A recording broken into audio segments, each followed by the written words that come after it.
Hey guys, JG here and welcome to another video on this channel. Today we are not here for a Wonder Kid Spotlight. Today we're going to take a look at how the scouting attributes of your staff actually affect the scouting reports.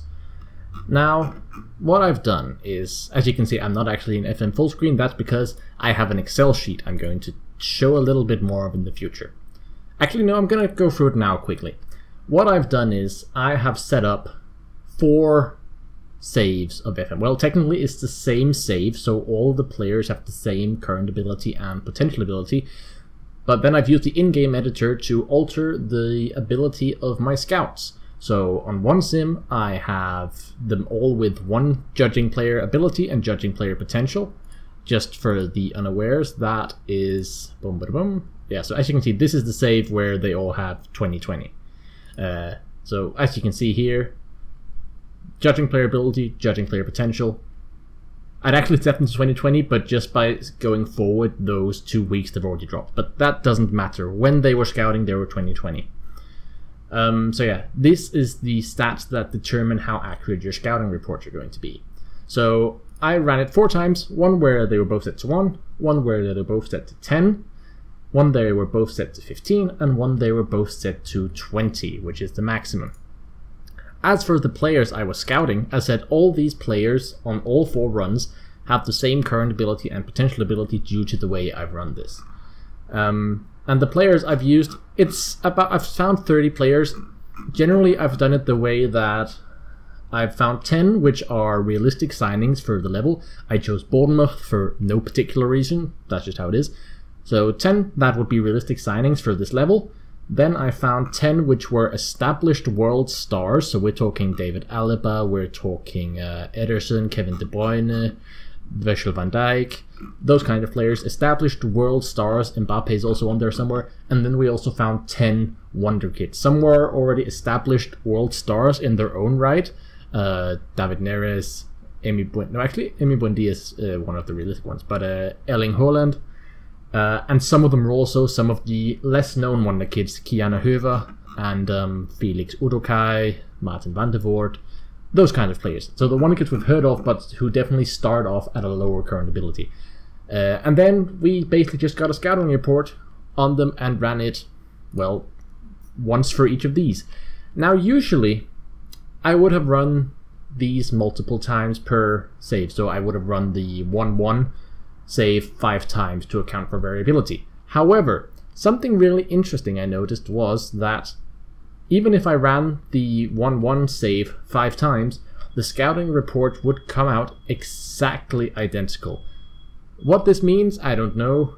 I'm not into the super inner workings of Football Manager, but basically I assume that means there's some sort of predetermined random seed that's generated at the start of every game, and it's not a random factor that's implemented during the gameplay. Again, I am not a coder or a game developer. I wish I was sometimes, but sometimes I'm glad I'm not. But yeah, so that's why I've only run each save once. And I can't run them multiple times because then things like the current ability and potential ability would be altered. In theory, I could. However, that would require quite a lot of hours of tinkering in the editor, so that might be for a future video. Anyways, the reason you're all here is the results. And actually I'm just going to go back to the Excel sheet. As you can see, I've just written down the amount of stars the scout report has given me for each here. And the results are underwhelming, is probably what I want to say. As you can, I don't know if you can read, they're actually pretty low quality, but however, out of the 30 players, there are 1, 2, 3, 4, 5, 6. Is that really 6? Yeah. Out of the 30 players, 6 of these players have differing scout opinions of star abilities from the 1 to the 20. That means of the 30 players, 24 of them have the... Actually, I just realized there's 7. Okay, so 23 of them have the exact same scout report on star ability and potential, whether your scout has 1s in judging player ability and potential, or 20s. And even the ones that do vary, I think the biggest change was, I noted this, where was it? Here, it's actually Scott McTominay, where on the 15, ironically, it wasn't even from the 1 to the 20 though to make it different, it was from the 15 to the 20. On the 15-15 scouts, they judged him as a 4-star current ability, 5-star potential ability. 20s judged him as 3.5 current and 4 potential. That's probably the biggest change, and that was one player. Even Zappacosta only changed at the very end with the 2020 sims, which is interesting. I would have expected a significantly larger variation, and I'm not quite sure what to make of that, because that kind of flips upside down what we thought we knew.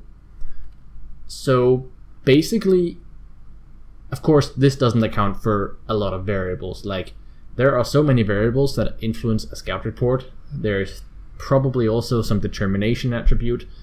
Remember, a scout report also depends on what players you have in your current squad. That's also why I simmed it from the same team, from the same save file with the same current ability and potential ability of the players in my squad.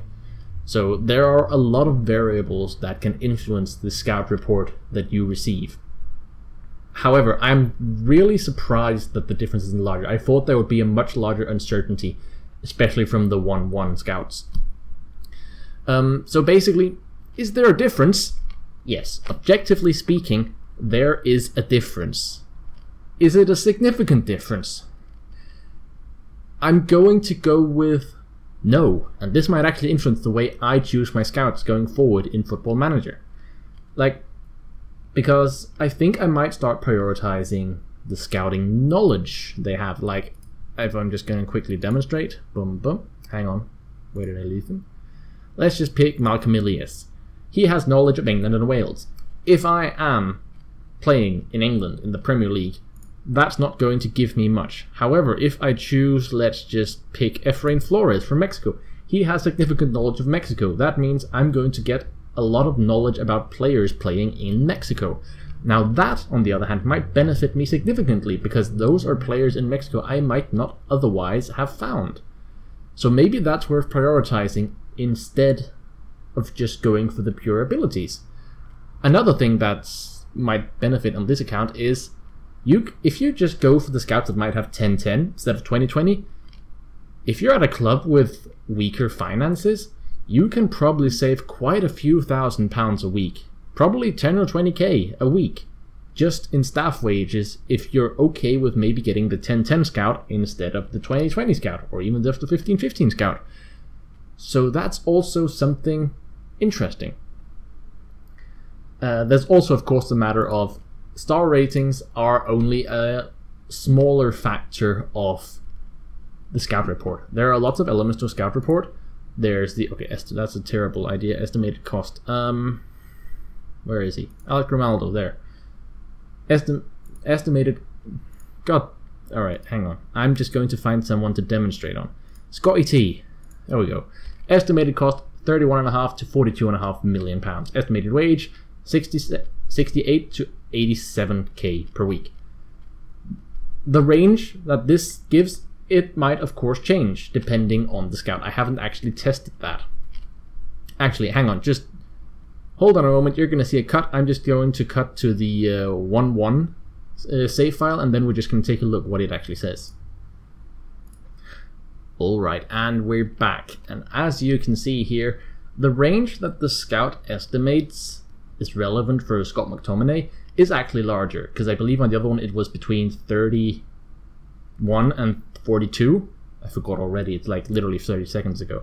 Never mind. But this is a larger range. However, depending on your personal negotiation style, you're going to end up on exactly the same asking price anyway, plus minus maybe 500k, or a similar smaller percentage depending on the prices of the players you're looking at. So is it relevant? Probably not. It's not going to have much impact on what you're actually going to end up paying. So it's a factor. Is it an important factor? I'm going to go with no.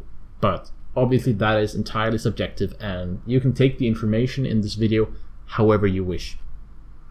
So, in summary, does it make a difference? Well, yes, but actually no.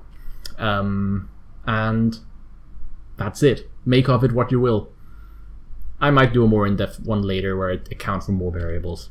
Anyways, thank you for watching. I hope you all have a very nice day.